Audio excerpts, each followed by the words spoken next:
Previously on the Infinite Escape Room. It'll be laced with stomach acid and Tabasco sauce. Can I squeeze my sausage under the door?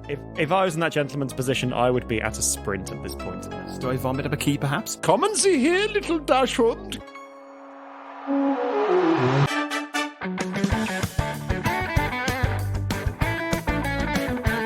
Hello, and welcome to the Infinite Escape Room, the puzzling podcast where a bunch of geographically diverse friends come together, have a drink, and work together to solve a homemade escape room. I'm Jamie, and this is my first ever intro. Yay! Hey! And I'm also drinking water because I'm boring. And locked in with me today, we have... Hello, I'm Ben Levy-Griffiths, and today I am still drinking a Hoegaarden, but I'm making good progress. Okay. How are you still on the same drink? It's week 3. I mean, that thing's got to be bottle flat is by huge, now. though. It It is Enormous massive. bottle of Oh Hoegaarden. my god, that's bigger than your head. You either have a tiny head or a massive I bottle. would describe that bottle as engorged. Oh, and on that note, I'm John, and I have moved on to another drink. I am drinking Millionaire Milk Stout from the Wild Beer Company. Ooh. It's got a very cool looking stag on the logo. And here we go. Let's have a sip of this, shall we? Interesting. There's something going on in there. What is going on in there? This is... What do you have in you? Salted caramel and chocolate. Okay, so this is basically dessert and diabetes and liver disease in a can. Yum. Delicious. Dream. I find milk stouts a bit so-so myself. Yeah, but you're not a real man yet. No, I'm not, I suppose. And this is a shit intro for me. Hello, I'm Mike. I'm drinking what I say I'm drinking. I've drunk most of the house. So I've now moved on to the dregs in the fridge, and I'm currently finishing off a tin of Clockwork Tangerine, which will hopefully see me out for the rest of the session. But I've started. Unfortunately, the train of booze consumption has started and is rapidly looking at the sidings of stopping and going, nope, fuck that, and beyond the children's primary school of despair. So, yes, this very sad train of having drinkies this evening is likely to plough through year 3. Wow. Anyway, this is Jamie's intro, and it was going to be really upbeat. Jamie, That's good. take it away. Before we start, I'd like to thank our Patreons for their continued support, and I'd like to give a special shout out to 2 of our supporters, Jade Shaw and Will Ryder. Thank you so much. The next time I'm at the coast, I will gaze longingly into the middle distance and think about you and whisper your names on the breeze. Thanks very much to you both for helping us keep the show on the metaphoric road. Before we do begin, let's talk about what is the Infinite Escape Room. It's like any other escape room you might be familiar with, but this one reaches across all known themes, retail parks, and dimensions. And because it's infinite, there's no end. Every room in the Infinite Escape Room links into the next in one big, never-ending escape experience adventure. It's rather like a cosmic, multi-dimensional link of sausages that you get from a sadistic galactic butcher, but more fun. That's right, yeah? Yeah, mate, this is great. First And intro, and his signature line is sadistic galactic butcher. Love it, mate. Spot on. And for the entire month of July, we have headed off on our hollybobs. So rather than giving you a whole big escape room each week, 4 of us have come together to give you 4 mini ones, which we'll release each week. This mini-series is set in the same location, and each week one of us will present a puzzle in part of it for the others to solve. If we don't escape within 15 minutes, then terrible things shall befall us. And if we... Was this the script? It is. I should have read this. This had useful information. It's a shame nobody sent it to you over a week ago. Oh, wait a sec. Hang on a second. You still did well, though. I didn't notice. It's going to be really weird when Ben introduces John's episode. Who knows what's going on? And if we break anything, we will lose our deposit, which, for the entire month of July, is our actual summer holidays until the end of time. Hang on. I feel like we ought to refresh our deposit at this point, because we've had the same deposit for 2 episodes now, and I wonder, as we're halfway through our hollybobs, if it might be time for a fresh deposit. Well, last week we didn't have a deposit. Yeah, John, you didn't set a deposit. I mean, given that most of the currency of the room was actual vomit, I'm not sure we could have broken anything. It wasn't when you went in. Oh no! Did we bend the nail a bit more? I'm sorry, Mr. Games Master.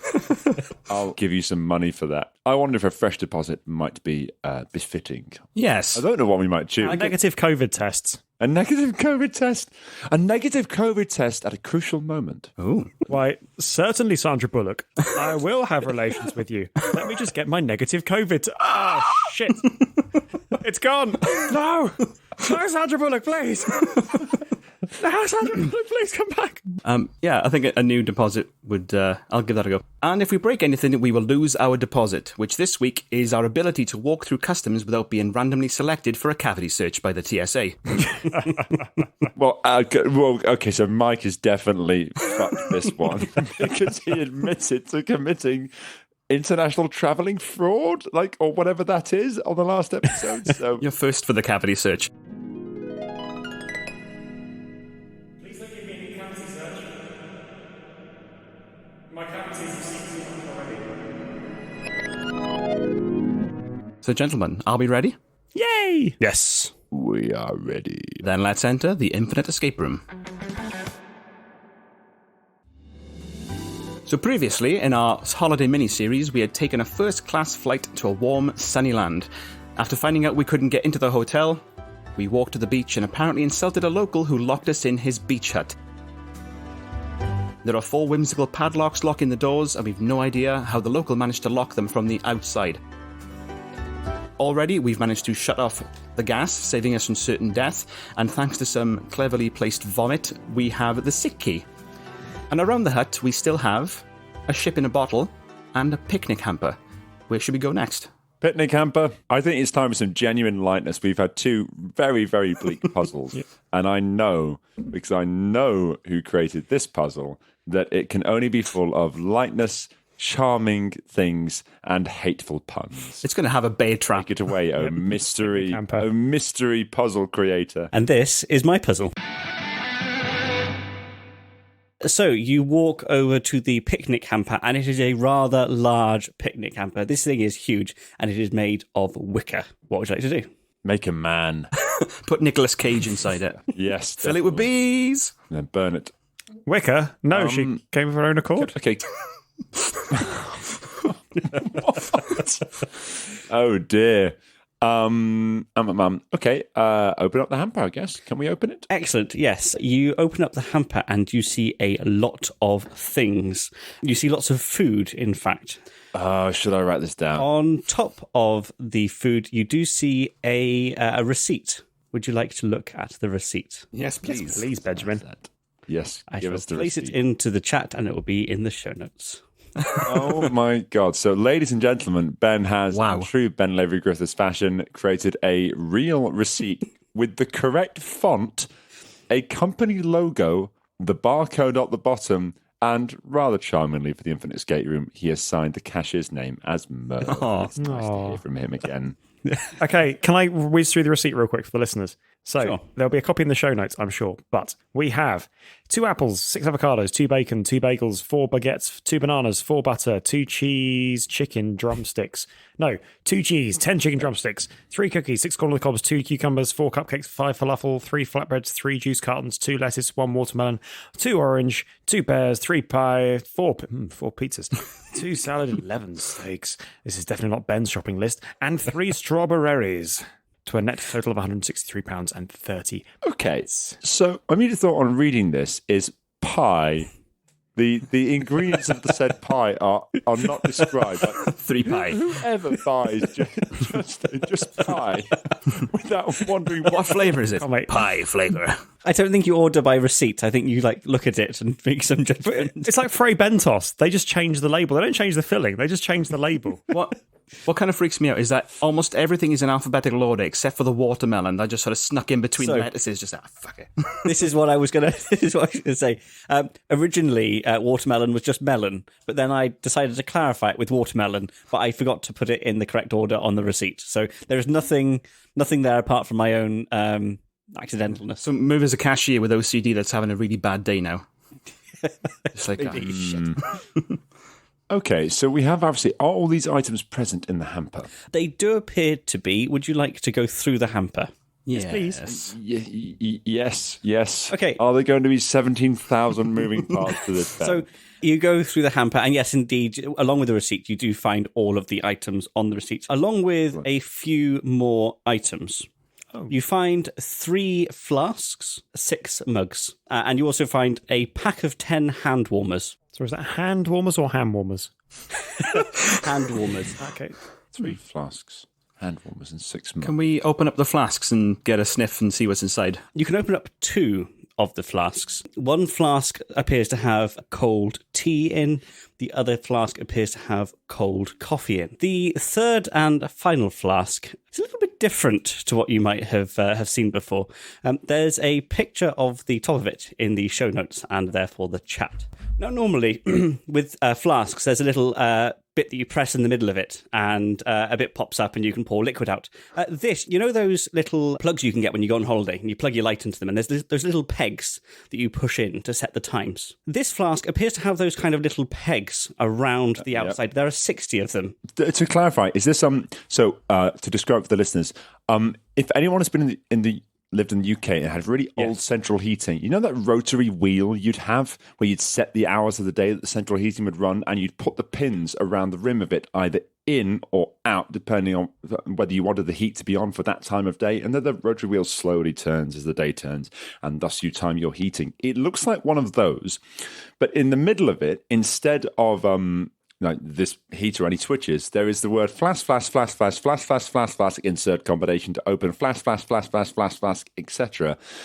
There's then a black ring around that, and then around the edge is a series of numbers going up in increments. So each number is what would be kind of one pin. It starts at 0.00, then 0.05, then 0.10, then 0.15, so on and so forth, until you get to 2.95, and you're all the way around the circle. That is what we are looking at. And Ben, I hate you so much right now.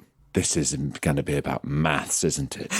My arch nemesis. Bastard. Okay, and then in the middle we've got the word flask repeated over and over again, except on the third line it says insert combination to open. Is there, Ben, if we really burrow through this picnic hamper, do we find anything else? I'm afraid not.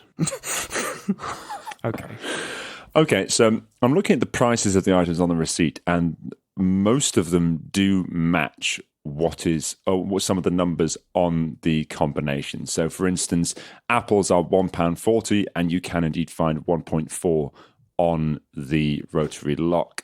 So I'm wondering if what we have to do is push in all of the pins for things that are on the receipts, which would be the 1.4 pin, the 1.1 pin, the 1.55 pin, the 2.5 pin, the 0.95 pin, the 1.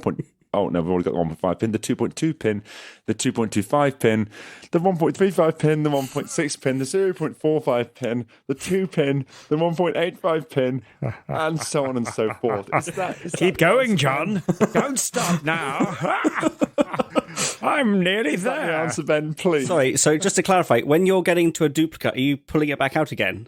Okay, so that's what this is about. I'm going to go with no. Good, because that wouldn't have worked, and neither would what you're doing. Oh, fuck off. Well, it was a good idea. Anybody else got a bright idea? So, Amy, do you have a better idea? They've got the letters for flask, so we could only pin down the numbers that correspond with the items that start with the same first letters, flask, but there's nothing that starts with a K.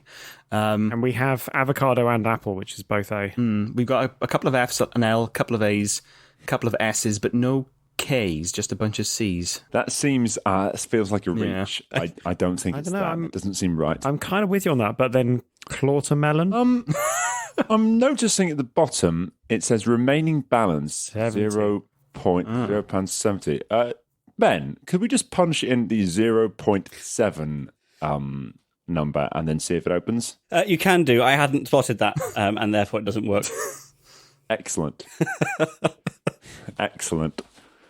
Okay, so let's look at that list. Is there anything about any of the items on the receipt that is odd? I mean, the chicken drumsticks takes up 2 lines on the receipt as opposed to 1, which makes it stand out. That looks like formatting to me. Yeah. Oh, I really don't know. So, hang on. Only a single item was ordered once. Everything else was ordered multiple times. There's 2 apples, 6 avocados, 2 bacon, but there was only ever 1 watermelon. That's because who really wants to eat that much watermelon? Ben, can we have a look at the outside of the picnic basket to see if there's You can do, yes. Looking at the picnic basket, you see it is made of the finest wicker. I've got another idea.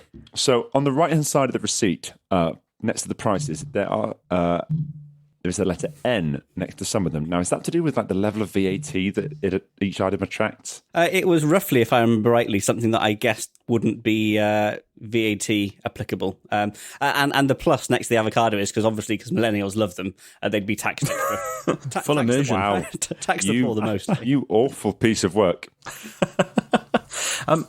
Quite so. Jamie, I think Jamie's got an idea. Can we take a look at the mugs? You can do, yes. Would you like a picture of one of the mugs or all 6 of the mugs? All 6. All 6. Let's hit all 6. Oh my God, you have made assets for... Oh. Can we nice. pour... Okay. The tea's cold, and because there could be heat changing. So for the listeners, having given us the choice between 1 mug and 6 mugs, Ben has sent us an image of 6 identical mugs. With nothing on them. Does this mean he's got this for every on single item on the receipt? That feels churlish. The mugs aren't on the receipt. I mean, we're 3 mugs, and this feels like an attack. And you said that So I'm thirsty. I'm out of beer. Where's my beer? all the liquid in the flasks was cold, you said? I'm afraid so. It's been a very long time since you filled them up. Okay. So one was Coffee. tea and the other was... Can we try pouring them into the mugs anyway and see what happens? You can do, yes. You've got some mugs with tea in and some mugs with coffee in. There were hand warmers too. How many hand warmers? What is it, Jamie? What is We it? use the What do you smell, use the girl? hand warmers to warm the tea and the coffee up, or put them in the mug. There could be heat changing mugs. That's not how hand warmers... Get enough of them. Surround the flask to warm them up. So what would you like to do, God. Jamie? I don't know anymore. Holy shit, is this the answer? Do Jamie's No, thing. Jamie, Sounds keep good. going, keep Let's going. build a nest of hand warmers Jamie, keep inside going. one of the flasks or the mugs, whichever will warm up the tea or coffee the most. And then Would you pour like to it go into for said flask mug. or mug? What's the flask They made probably of? won't fit into the flask. But they're made the of flask, steel, very efficient. so Yeah, stick 'em in the they mug. probably won't penetrate through. Stick them in the mug. Okay, so sticking the hand warmers into one of the mugs, it appears to change. Yes. And you will see Oh my a picture God. in the chat. I see an avocado, Okay. and as a millennial, I know that this is food. Right, let's go for the next mug. So what we're seeing here, listeners, is one of those same mugs as previously, but now with an image of an avocado on it. So let us heat with our hand warmers as opposed to just our hands, which would be warmer, the next mug. You'd like to do just the next mug, okay? Yes, I would. One. In fact, should we just do all of the mugs? Take 2 mugs each and we'll just warm them all. Yes, please. Okay. I'll put mine between my thighs. Okay, Ben, these show notes are going to be so big, you won't be able to email them. That's fine, because you don't email show notes to anyone.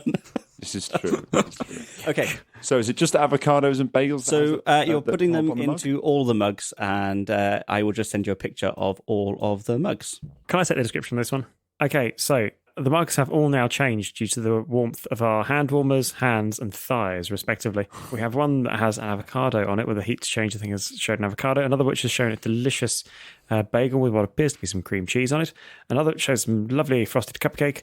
Another which shows a chicken drumstick. Another that shows some steak. And another shows a slice of watermelon. Watermelon. Okay, so we need avocado, bagel, cupcake, chicken drumstick, steak, and watermelon. And we're going to punch in the receipt prices for those items in that order into the combination. Which Lock is these, Ben. 110, 155, 225, 280, 2, and the other one, 295. So you punch those pegs in on the flask, and it pops open.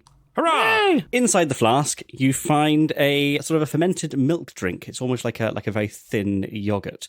Pouring it out into each of the mugs, you find in one of the mugs a small dink of a key. It appears to be covered in hair. Congratulations, you have found the creatively mispronounced fur key. Kefir, even. Kefir. It's supposed to be kefir. Kefir. Yes. Oh, I see. Yep. Delicious. I think my it being puzzle. wrong the first time is what foxed me. Sorry? I think it being the wrong way around the first time is what foxed me. I said it and I was like, that doesn't sound right. For a second, Ben, I thought there was then going to be more. I thought, oh my God, there's another step to this. Oh no. You got that with, as far as I could make out, about a minute and 10. Hooray! Not bad. Well done, we Jamie. good. Yeah, fair play, Jamie. You took us back to the hand warmers there. So, having found the kefir, we return back to the middle of the hut.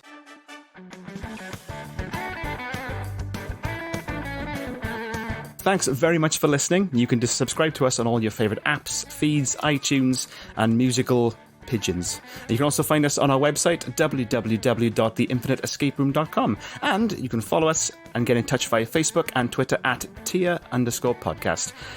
If you loved this episode as much as we enjoyed making it, and we hope you did, we'd be very much obliged if you could leave us a review on iTunes or Facebook, as it's a massive help in reaching new audiences.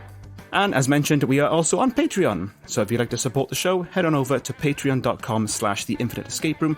You can listen to episodes a week early, have your name mentioned on the show, get unedited episodes, and the four of us will also go to the nearest coast and gaze longingly into the middle distance and whisper your name on the wind. I didn't say any of this. We love you lots, and we'll see you next time on The Infinite Escape Room. Bye-bye. Bye. I should read.